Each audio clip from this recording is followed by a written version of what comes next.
Kali ini kita akan belajar sejarah perumusan Pancasila sebagai dasar negara. Nah, seperti kita tahu, Pancasila sebagai dasar negara itu merupakan hasil perjuangan para pendiri negara kita. Mereka ini adalah orang-orang yang berjuang untuk mendirikan bangsa dan negara Indonesia. Seperti kata proklamator kita, Insinyur Soekarno, jangan sekali-kali melupakan sejarah. Nah, kali ini kita akan belajar seperti apa perumusan Pancasila sebagai dasar negara itu. Seperti apa sejarahnya? Ini kita mulai dari BPUPKI. Bagaimana sejarah BPUPKI? Nah, kita akan mulai. BPUPKI itu sendiri adalah singkatan dari Badan Penyelidik Usaha-Usaha Persiapan Kemerdekaan Indonesia atau Dokuritsu Junbi Kosakai dalam bahasa Jepangnya ya. Nah, ini dia tokoh-tokohnya. Ketuanya ada Rajiman Weddiodiningrat, kemudian wakilnya ada Raden Panji Suroso, dan wakil ketua dari pihak orang Jepangnya ada Ichibanga Seiyoshiu ya.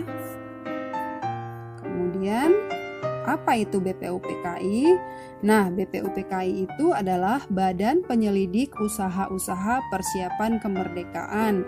Dalam bahasa Jepangnya, Dokuritsu Junbi Kosakai adalah sebuah badan yang dibentuk oleh pemerintah Jepang pada 1 Maret 1945. Diresmikan pada tanggal 29 April 1945 bertepatan dengan hari ulang tahun Kaisar Hirohito. Badan ini dibentuk sebagai upaya mendapatkan dukungan dari bangsa Indonesia dengan menjanjikan bahwa Jepang akan membantu proses kemerdekaan Indonesia. BPUPKI beranggotakan 67 orang yang diketuai oleh Kanjeng Raden Tumenggung atau KRT Rajiman Weddiodiningrat dengan wakil ketua Ichibanga Seiyoshiu orang Jepang dan Raden Panji Suroso. Nah, awal persiapan kemerdekaan, jadi kekalahan Jepang dalam Perang Pasifik itu semakin jelas. Perdana Menteri Jepang, Jenderal Kunaiki Koshio, pada tanggal 7 September 1944 mengumumkan bahwa Indonesia akan dimerdekakan kelak sesudah tercapai kemenangan akhir dalam Perang Asia Timur Raya. Apa itu Perang Asia Timur Raya? Kita akan bahas nanti ya.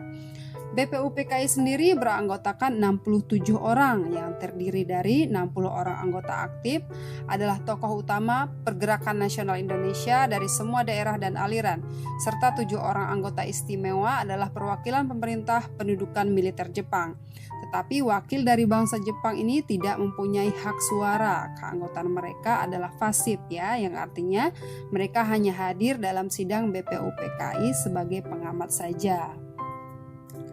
Nah, ini sidang yang pertama itu dari tanggal 29 Mei sampai 1 Juni 1945. Nah, pada tanggal 29 Mei, jadi sehari sebelum sidang pertama itu diadakan upacara pelantikan sekaligus seremonial pembukaan masa persidangan BPUPKI di Gedung Chuo Sangiin yang kini gedung itu dikenal dengan sebutan Gedung Pancasila di Jalan Pejambon 6 Jakarta ya.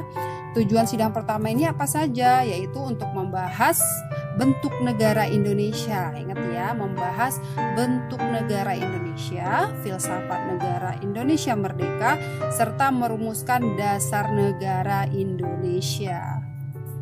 Oke, sebelumnya agenda sidang diawali dengan membahas pandangan mengenai bentuk negara Indonesia, yakni disepakati berbentuk Negara Kesatuan Republik Indonesia. Kemudian agenda sidang dilanjutkan dengan merumuskan Konstitusi Negara Kesatuan Republik Indonesia. Konstitusi itu UUD kita ya. Hal ini BPUPKI harus merumuskan dasar negara Republik Indonesia terlebih dahulu yang akan menjiwai isi dari Undang-Undang Dasar Negara Kesatuan Republik Indonesia itu sendiri, sebab UUD adalah merupakan konstitusi negara kesatuan RI. Nah, ini ada beberapa orang yang memberikan gagasannya tentang dasar negara. Ada Mr. Profesor Muhammad Yamin.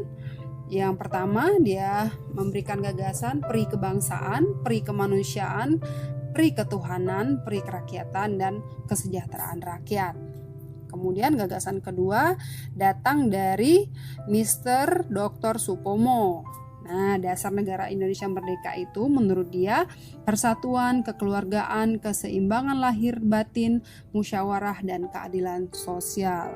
Kemudian gagasan dari Insinyur Soekarno yang dikenal dengan Pancasila, yang pertama kebangsaan Indonesia, yang kedua internasionalisme dan peri kemanusiaan, yang ketiga mufakat atau demokrasi, yang keempat kesejahteraan sosial, dan yang kelima ketuhanan yang Maha Esa.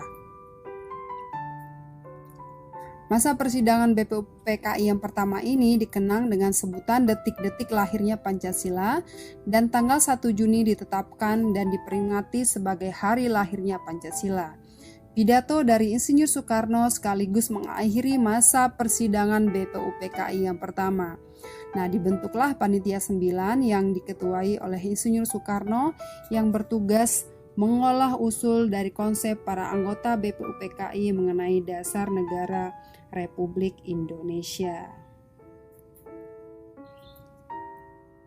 Oke, itu tentang sidang pertama. Kemudian ini ada anggota Panitia 9, ada Insinyur Soekarno, Muhammad Hatta, A. Maramis, Abdul Kahar Muzakir, Abi Kusno Cokro Suroso, Haji Agus Salim, Mr. Ahmad Subarjo, Mr. Muhammad Yamin, dan Kiai Haji Wahid Hashim. Oke, nah ini sidang yang kedua, tanggal 10 sampai 17 Juli 1945.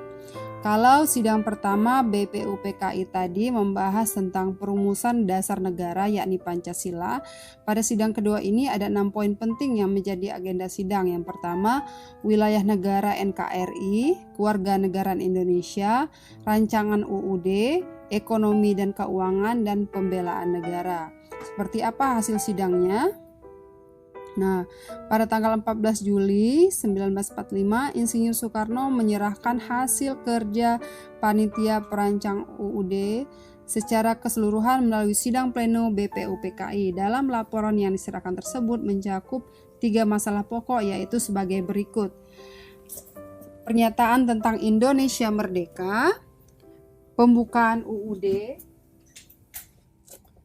batang tubuh UUD yang kemudian diberi nama UUD Undang-Undang Dasar 1945.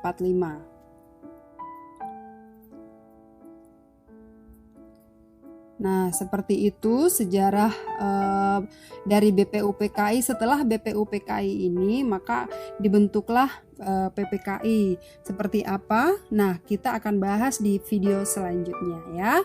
Oke, demikian penjelasan saya mengenai sejarah perumusan Pancasila sebagai dasar negara, dimulai dari persiapan dua sidang dari BPUPKI. Selanjutnya di video berikutnya saya akan menjelaskan tentang PPKI atau Panitia Persiapan Kemerdekaan Indonesia. Demikian. Wassalamualaikum warahmatullahi wabarakatuh.